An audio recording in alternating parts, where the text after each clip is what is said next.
Hey guys, this is Mel, and I'm here to talk about the originals, episode 412, titled Voodoo Child, which premiered Friday, June 16th, 2017 on the CW. I'm recording the same night. It's literally 18 minutes after the episode has aired, guys, and all I have to say is what the fuck just happened in this episode. So before we really get started, huge spoiler alert. If you haven't seen the episode already, please go do so first, then come back and see what I have to say about the episode. It was intense, for sure. Otherwise, my other video reminders are up on screen right now. Take a moment to remind yourselves of those. And with that said, guys, let's start the 10-minute clock and let's just begin with what the hell happened in this episode. So timeline-wise, it's the next day since the events of 4/11. So keep that in mind. Storyline-wise, I picked up on two major storylines. Again, they both bleed into each other, though. But the first one was pretty much Vincent trying to connect with Inadu's mother to try to figure out a way to stop the Hollow for good. And he ends up doing this, but with Marcel's help, Vincent's able to temporarily kill himself so that he can stay in the same dimension as Inadu's spirit, or Inadu's mom's spirit, and get the answers from her there, and then have Marcel revive him before it becomes permanent for him. So there's that. We get the answers. Well, Vincent gets the answers, I should say. We don't, as the audience, hear what those answers are. We only find out in the moment as it happens. And one of those answers was how to stop the Hollow, which is number 2 for storylines, and that, well, is stopping the Hollow from possessing Hope. So after being awakened by Marcel, and Sophia confirms the fact that the Hollow is still out there. Her body may be dead, but the spirit is still there. Klaus and Elijah, they don't like this, but they try to do everything they can to get the journal back for Vincent so he can find a way to stop the Hollow. Meanwhile, Haley and Freya come to a rude awakening when they realize that the Hollow is actually possessing Hope. And we see the true brute force of it when the Hollow kills kills Rebecca temporarily with Hope's magic. So as Haley and Freya try to get the Hollow out of Hope, Elijah and Klaus bring in Vincent to entomb Hollow with what he learned from her mother, and that was to use the spell to trap her in the journal, which is powerful enough to do so. However, the Hollow does take control of Hope, and then she burns the journal after. So that's a little troubling. But the last scene of the episode shows Vincent having a possible plan that could end the Michelson promise of always and forever that they've had for the last 1,000 years. Now, tidbit-wise, though, Haley is still refusing to talk to Elijah. He understands why, because of what she saw in his deepest, darkest corners of his mind, while Klaus is still hopeful that they will reconcile and stuff like that. We also see a bit of a happy moment between Keelan and Freya just before the shit hits the fan for them when it comes to the Hollow. So there's that. We also see Keelan wanted to fight by Freya's side, yet Freya kind of pulling the Sleeping Beauty kiss on her and putting Keelan to sleep so that she's out of the way. Anyways, sorry, I got called away. We also see Sophia sharing with Marcel and later on with Klaus and Elijah what it felt like for her to be possessed by the Hollow. And it was kind of like she was drowning in this darkness and all she wanted to do was give up, but doing so would mean that the Hollow would take complete control over her, which is what she tells Klaus and Elijah, and the fact that they need to get to Hope and convince her to keep on fighting and such. So there's that. And moving on to the most shocking moment of the episode, guys. What really surprised me was the fact that the Hollow was able to repossess Hope. I thought that after the mark had disappeared from the Hollow, that meant that Hope couldn't be possessed anymore, that the spell was broken, that the spell to merge the two together or to lock her away, whatever it was going to do to her, was stopping. That means that the Hollow can't have a firm hold on Hope like the spell was supposed to do. And then I thought when Klaus woke up with his eyes looking a lot bluer than they should be, I thought maybe the Hollow had found refuge in Klaus as her new host, before realizing that the only reason that she went to Hope was because of the Lebanon blood, which Klaus doesn't have, and also because she's actually a witch, which Klaus can't be since he's a werewolf and a vampire. So it was just I didn't expect her, especially with the mark being gone, that just gave me the impression that, oh, the spell has stopped. She can't continue with her plan, and therefore she can't really possess hope like she had hoped. If the mark continued or it had stayed on her arm, then it would have given me the impression that, oh, she can still continue forward type thing. So anyways, that was what surprised me in that moment. But moving on, the top 3 favorite moments I have for the episode. A first one for me has to be Klaus and Hope, especially when he's inside whatever blue realm that thing was and tried to convince Hope to keep on fighting.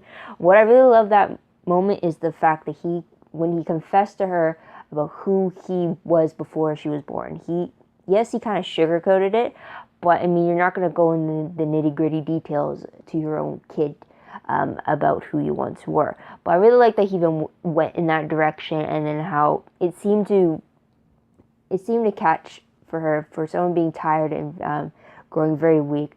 I guess she heard the truth in his words and the desperation in his voice, that she needed to hear this, and she could hear that her father was afraid, not only for her, but for himself, because he was afraid of who he would become if he ever lost her. And I think something along those lines, it's what had her telling him that she's going to keep on fighting, and she even called him daddy. So it kind of further sweetened the moment for me to see, not sweeten, but like made it better, I guess you can say, just to have them have that together. I felt like it's something that that definitely needed to happen for them. So there's that. Another favorite of mine was with Klaus and Elijah in the woods specifically, and it was the fact that it was interesting to see Klaus take on the protective older brother role, telling Elijah he didn't have to go in the cabin because that's where he died. He didn't have to go through with that. And then when Elijah told Klaus to, when all this is done, to go and take Hope and Haley with him, leaving him behind, Klaus was like, I'm not going to leave. In a sense, Klaus was like, I'm not going to leave you behind. It's like, you can't just expect to walk away type thing. Like, Klaus had had faith that things would work out with Elijah and Haley, and that their family could be back to being a family again before all this craziness with the Hollow started. So it was very interesting to kind of see the roles reverse. You usually have Klaus being the one pulling away, or the one who needs to be protected, or needs to be coddled, or he's always the one trying to make the sacrifice and telling people to leave in such a way. Only a few times he does that, though, and then Elijah telling him, no, we need to stick together, or you can't push people away. And then, in a sense, that it's reversed in this scene. So it's very interesting. Not only is it great to have Elijah back, but it's just interesting to see the reverse and just how the two of them handle it with each other. I don't know if that makes sense, or I don't know if I'm just thinking out of my ass right now and I'm making up all this past experiences up with them, though. But that was kind of like the vibe I was getting. It was, I don't know what else to say to that. So there's that. Another favorite of mine has to be between Keelan and Freya. What I liked about it was that their scenes together, before they found out the Hollow wasn't truly gone, their scenes were pretty much the only bits of happiness we actually got in the episode. And for a moment, we got to see these two women finally be together with no threat holding over their heads, and admitting to each other, or at least in some way to themselves, just how much the other means to them, and confiding in so many different things. And then to just have, I'm assuming, a morning together, because I don't think they would immediately go to the next day, but a morning together, and then just to have them share in that moment together. That was pretty great. And then it kind of sucks that the news that their Hollow isn't truly gone kind of put a damper on all that, though. But I'm glad that we at least got to see a happy moment between them, since any threat has always put them on the back burner type of thing. So that was a favorite of mine as well. And another favorite that really got to me was the last scene for Klaus, when he comes in and he's begging for everybody in the room to help him save Hope, and how he'd do anything. And just like, you hear it and you see it in his mannerism, you hear it in his voice, that he has literally hit rock bottom, but he can't give up, because giving up means he is truly drowning and he's not gonna resurface. He's not going to find his daughter, but he can't think that he still has to believe that there's a way that he can save Hope and come out on top with this for her. And you really see it, and I really like that. Despite it being very angst-like, it scenes like that are always very powerful. Just to be able to feel what they're feeling while I'm watching it. It's like if they can resonate what they're feeling in me, I felt then that's truly a well done performance. And I definitely felt that. You could definitely feel his sadness, his desperation. You could feel his need and desire to do anything and everything he possibly could, even if it's down to his last breath, in order, if it meant saving his daughter, he was going to do it. And it's just, it really showed. So kudos for that scene. Moving on though to top 3 peeved moments. It's only one, and it's a small peeve, but there's the timer. But it was the fact that we didn't get to see Nadu's mother, aka the Hollow's mom, or the first Crescent Wolf, if you will. And it's only a peeve because a part of me really wants to know how that conversation went between Vincent and Nadu's mom. But then on the other hand, I realized why they cut it out, because it would have disrupted the pace of the episode. It would have given away the mystery that Vincent still now holds, because he's the one who has all these answers he got from her. But I still would have wished that we got to at least see some part of that conversation. Hopefully in the finale we'll see maybe flashbacks or quick flashback snippets of Vincent's conversation with her when she's telling him how he can defeat her daughter, in a sense. So that's pretty much the only peeve I had in the episode, outside for the fact that the Hollow is winning at this point, but that's a storyline thing. Or that's a main motive type thing. So anyways, moving on to what moment will I remember most when I look back on this episode. It has to be the Hollow actually possessing Hope. When we actually see the Hollow through Hope, just the little instances where her stare or her distancing of her behavior, or even just the very threatening snares and like the threats that fall from Hope, it's very weird, because but you can really sense this evil that's coming out of a 7-year-old girl. It's like it's something you're not supposed to see, in a sense. But she did a fantastic job though, for sure. She has me a little creeped out though, that's for sure. But moving on to random questions very quickly. The first one is that if the Hollow is locked inside Hope now, then how are the Michelsons going to be able to undo such a link? I'm worried about that for sure, considering what they had to do to unlink or to free Sophia from the Hollow's possession. Then again, Sophia was never linked to the Hollow, like Hope is now linked to her, so maybe it's a different process altogether. Another question. Was the story of the Livejournal bloodline being the Hollow's weakness just a lie so that she could get what she wanted? Or is there still some truth to that matter? Another thing that comes to mind about that, though, is the fact back with the Vampire Diaries, the whole doppelganger myth of how they're always drawn together to always fall in love. That's not the case, though. It turns out that the travelers had created the doppelganger effect to have them always drawn to each other, so it's just easier for them to locate them, because they needed them for their own spells to undo the traveler curse on them in such ways. So that was always a lie that traveled down. Also, there's the lie of the sun and moon curse, which Klaus and Elijah had created to have more people searching for the moonstone. When in reality, the Sun and Moon curse was really just Klaus's hybrid curse. So I'm wondering if the Livejournal bloodline being the Hollow's weakness is just another one of those mega lies that have been told through the supernatural generations. So there's that. Another question is, though, Haley claims that her return to the city is what led to Hope's current imprisonment by the Hollow. But wouldn't you say that the Hollowers would still be after Hope regardless of where they were, because they managed to get their claws into Hope before they even returned to the city?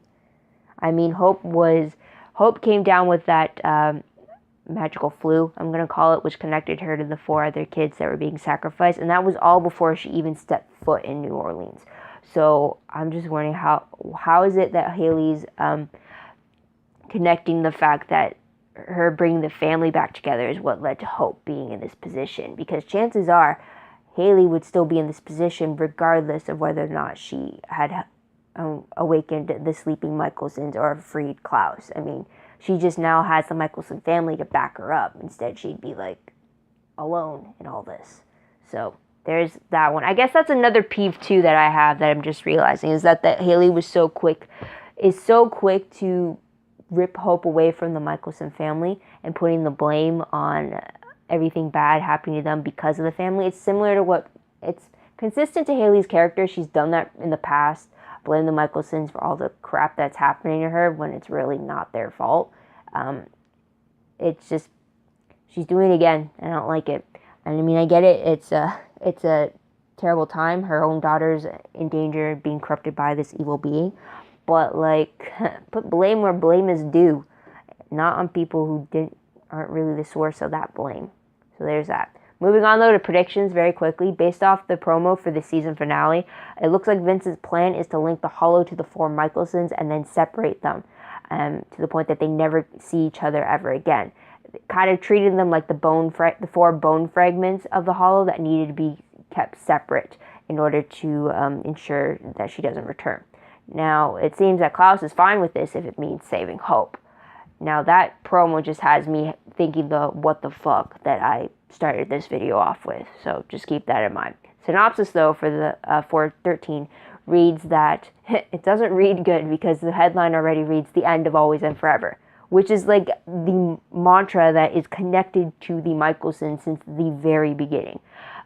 So reading that already has me feeling a little anxious. But anyways, it reads that in an explosive season finale, the Michelsons find themselves out of options as they face the all-powerful and unkillable entity known as the Hollow.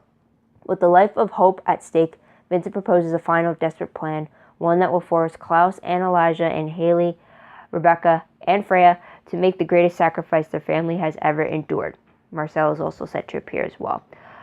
So that doesn't really bode well for us, especially if it's a finale. I have a feeling I'm probably going to get a cliffhanger of some sort, but after reading all that or getting all that, any questions from it? Well, I'm thinking if the Michelsons have to be forever separated in order to save Hope, kind of similar to how the 4 bone fragments had to be separated, then how is season 5 going to look? Are we only going to see 4 different... are we going to be following all 4 Michelsons if they all survive and just have them in 4 different places and seeing how they're able to live without actually seeing one another? I mean, will that be the new mission for season 5, to find a way to reunite them without risking the Hollow's return? Or are they going to be able to find a way to permanently trap the Hollow and as a result they have to be separated or something? I have no clue. I'm just going to say this. Even though it's a season finale, I am still really worried how it's going to end for the Michelsons, but I'm very grateful that it's not a series finale, because then anything goes. Like, they could all die and then that's it, and it's like, whoa, no, I can't handle that. Especially with the Vampire Diaries ending this year, having ended already. But at least if it's a season finale, I know that something has to work to have them return next season in some way. But the question is, who's going to return next season? That is what has me really anxious, and in what form as well, though. But then again, they did that last season too with the whole prophecy thing, so I'm very interested to see how they do this. Plus, I'm also wondering if Cole is going to be called upon to help out in this situation, or is he going to be the go-between if it does end up that they have to be forever separated and such. So there is that.